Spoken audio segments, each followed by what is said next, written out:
Shabbat Shalom from Jerusalem. We are here for a special report, Answers to Allies.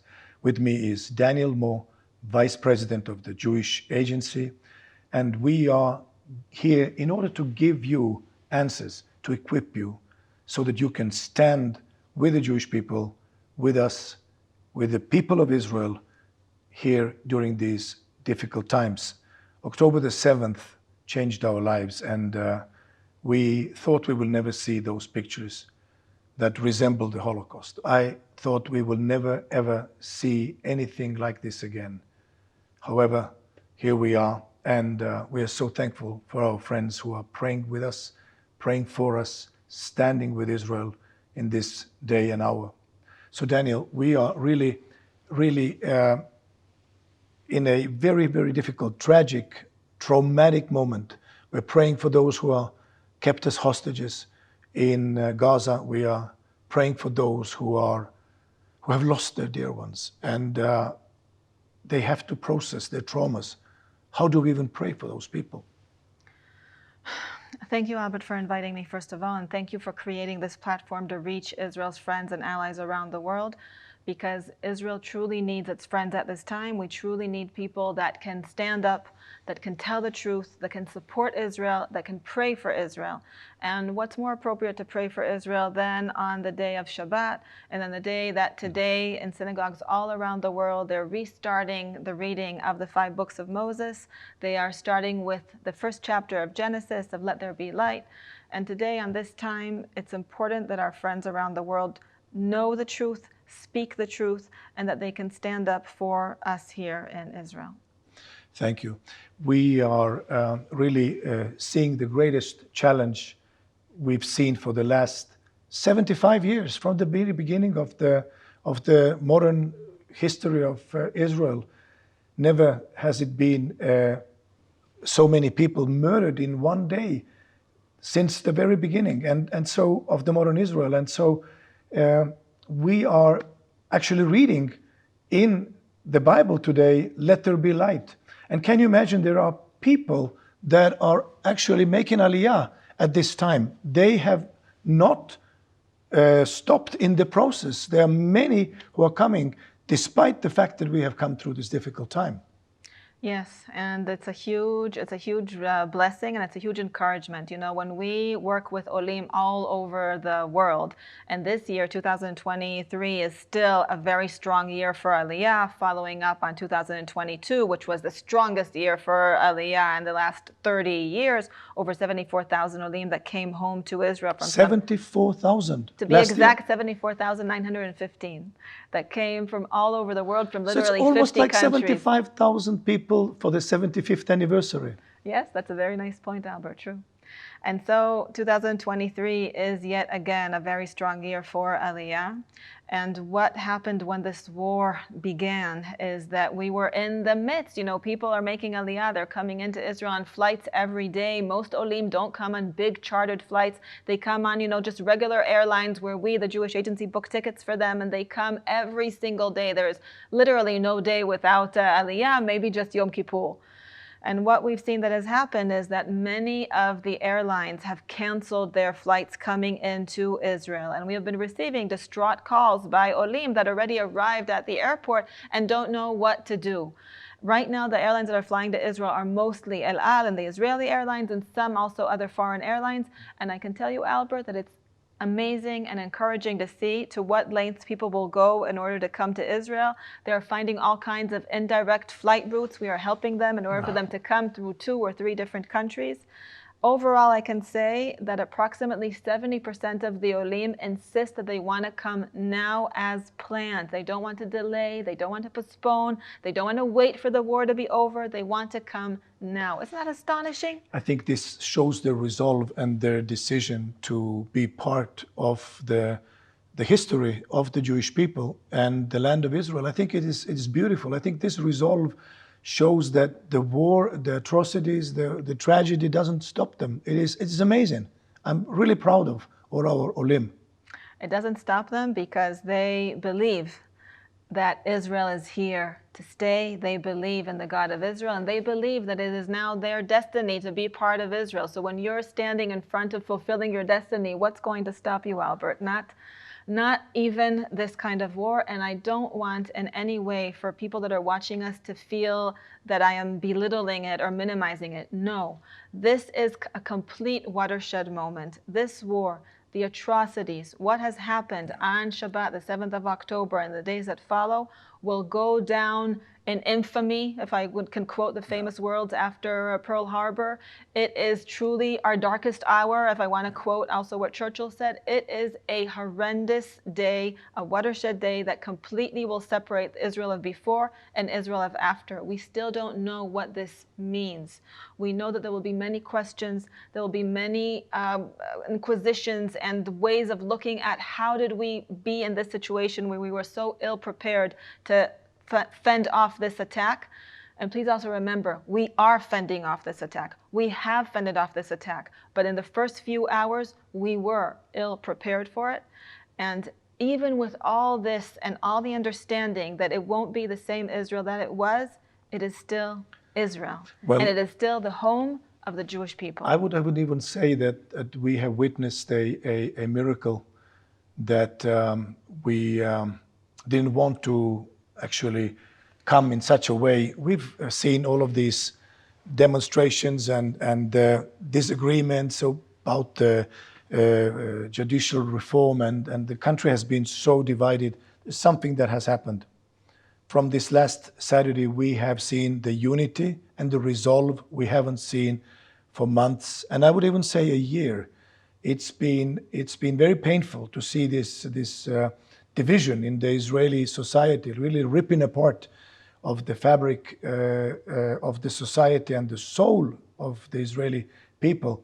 But yet this resolve and this unity that I see is something that is really miraculous. And as you mentioned earlier, Israel is forever.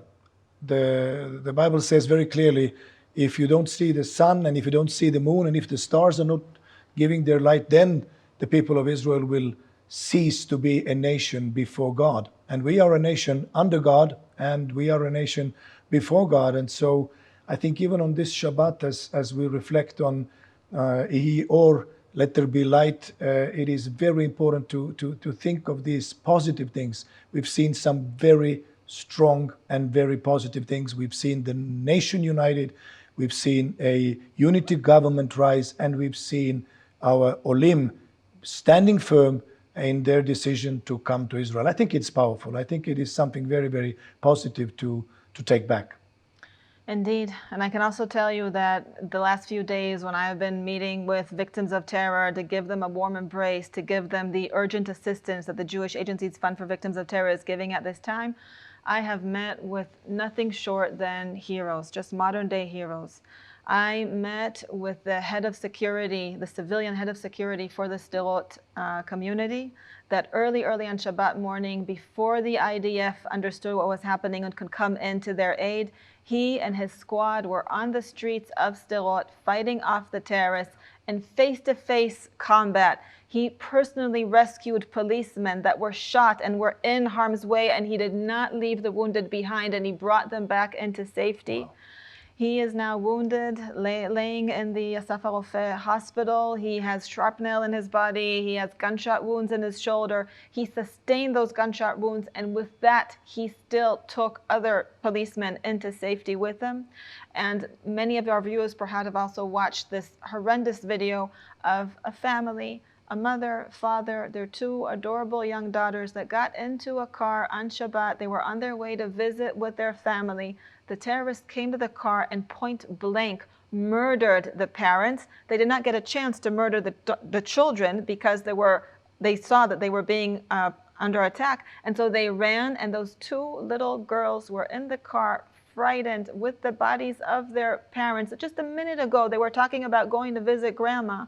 And as that was happening, that director of the squad, together with his brother-in-law, they rushed to the car and they pulled those girls out under fire and brought them to safety. I met with those two men, and really, what can you say when you're meeting with such people, with such bravery and such courage, And that is the courage of Israel. That is what unites those who are the guardians of Israel. We have seen so many miracles, so many stories of heroism and resolve, people defending almost alone their communities and standing up, wounded, to protect those who were under the attack. I mean, we have seen so many miracles. I mean, we will see more. I think we're not talking about a sprint here. We're talking about a marathon. This is not going to be over in a week or two. I think we are looking into something much, much bigger because we actually know what is behind it. Iran,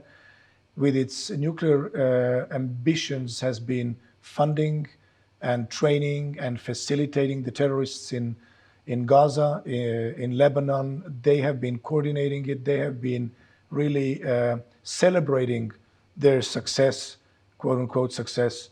And I think what we are facing is actually a nuclear ambitions of Iran. And this is something that the world needs to deal with. We're not talking about just skirmishes and attacks and tragedies of the Jewish people, and they're horrible. We're talking about a danger, I think death kind of threat to the whole world that the Iran will pose if they will, God forbid, become nuclear. I couldn't agree more with you, Albert. The situation with Iran is really what prevents many of us from sleeping at night, and it's constantly on the minds of Israel's intelligence bodies and Israel's protection forces. And we know that this is something that the world needs to stand with Israel now. Iran, in an official sort of statement, they said that they did not actively support this attack, though of course they cannot deny that they have been actively supporting Hamas, training its terrorists for years, financing these different weapons that the Hamas terrorists used as they infiltrated Israel were coming directly from Iran. So they cannot even deny the fact that it is their resources that have enabled this attack. They are only trying to deny that they had direct involvement in that day. And they're trying to do this because they want to be able to continue with their nuclear plans. They want to be uninterfered by the countries of the world, but the world needs to step in. The world needs to stop Iran. And as you mentioned earlier, Parashat Or, let there be light. It seems like the world is kind of, the political world is almost taking polarized positions. We see the light and we see the darkness. We see those who are for the destruction, and we see those who are for light. And we see really a strange alliance forming. I don't want to go into the politics, but I think we are facing something that is much, much bigger. And the people of Israel is actually almost like yes, we are the first ones, but at the same time, this is not ending with Israel. This has to do with the very destiny of the free world. And there's a threat for the free world's existence. So Israel is right now at the forefront of this battle. Very true. And I think that the concept that it is never wrong to do the right thing, right? And that you should be always mindful of what is the right thing. What is your responsibility? People that are watching us, they might say, well, I'm not a politician, I'm not a leader, I'm not a person that has a community that I command. But every person has the ability to change the world, starting with their very own surroundings. Every person has the ability to speak the truth. Every person has the ability to pray. Every person has the way to educate others and to find ways to send in support. I can't tell you, Albert, how thankful I am for the many, many Christian friends all around the world that at this time have been sending their prayers, their financial support directly so that we can reach those victims of terror, so that we can be there to evacuate the Olim from harm's way, so that we can bring the new Olim here to Israel. We are opening 3 new programs just in the coming week. Are you aware? We are opening a program in Tel Aviv for young adult Olim. We're opening a program in Haifa for young adult academic olim, and we are opening a program in Carmiel in the north and in Nitzana in the south by the border with Egypt for young teenagers, children almost, the ages of 17 to 19, that are coming to Israel, mostly from the former Soviet Union. So these are the kinds of blessings that we are doing now in Israel, also thanks to the support that we get from philanthropists and from partners all around the world, including in the Christian world. And I would hope that we would be able to continue to do this and continue to be a force of light. Well, I'm really proud of you, and I'm really proud of what the Jewish Agency is doing. It's really amazing. And I mean, the darkness is afraid of light. I mean, you light a candle and the darkness flees. And I think even during this weekend, if you will come out together with your community, with flags of Israel, stand on your town hall square, or whenever public place you want to go out and say a prayer for peace of Jerusalem, because God loves those who loves Jerusalem. May they prosper who love you. This is what the book of Psalms says about those who pray for the peace of Jerusalem. And I mean, even a simplest thing, to go out with the flag of Israel, or even a post, a Instagram picture of yourself with the flag of Israel. I stand with Israel. I think this kind of campaign you were mentioning yesterday, we should go on with this, especially as these days are now advancing, and we need your support. We need you to stand with Israel. We need your candle to repel the darkness that is surrounding us. That is very true. And one of the children that I met this week, a new Ola child from Ethiopia, she was so afraid. She spent all of Shabbat and most of Sunday locked in the safe room with her family, just 5 kilometers away from Sderot, and she was sure that the terrorists would at some point come and break down their door and murder them all. It's somehow you don't even understand how children understand what they understand. You think that you're sheltering them. You think that you're not giving them all the information. But this little girl understood everything. And she almost cried when she told me, our guardian was killed. And I asked her, what do you mean your guardian was killed? Your security officer? Who are you speaking about? And she said, the person that was watching over us was killed. I said, who are you speaking about? And her friend told me, Ophir, the head of the regional council of Sha'ar HaNegev, who went out of his home early Shabbat morning with his personal gun, trying to reach the armory and to get a weapon to defend his family, to defend his community, and was murdered. These 2 little girls somehow understood that he, Ophir, the man that they saw every week almost of their lives since they made Aliyah, was murdered. And she was sure that her guardian, the person that was watching over them, was killed. And I told that little girl, Ophir died true, protecting you, but you have guardians. He made sure that you would have guardians. You have God, you have your parents, you have your community.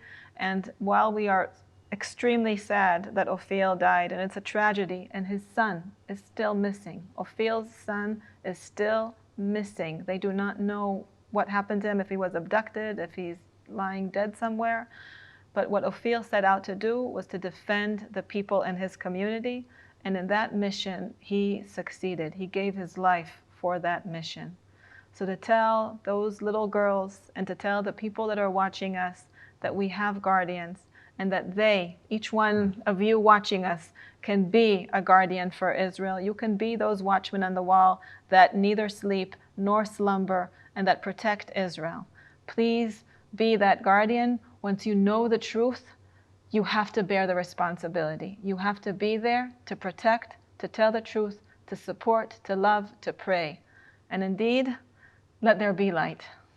Thank you so much, Danielle, Vice President of the Jewish Agency, head of the Christian desk. We are so happy that you were with us, and we will see you tomorrow. We will see you again, and you will tune in Answers to Our Allies from the Friends of Zion Museum.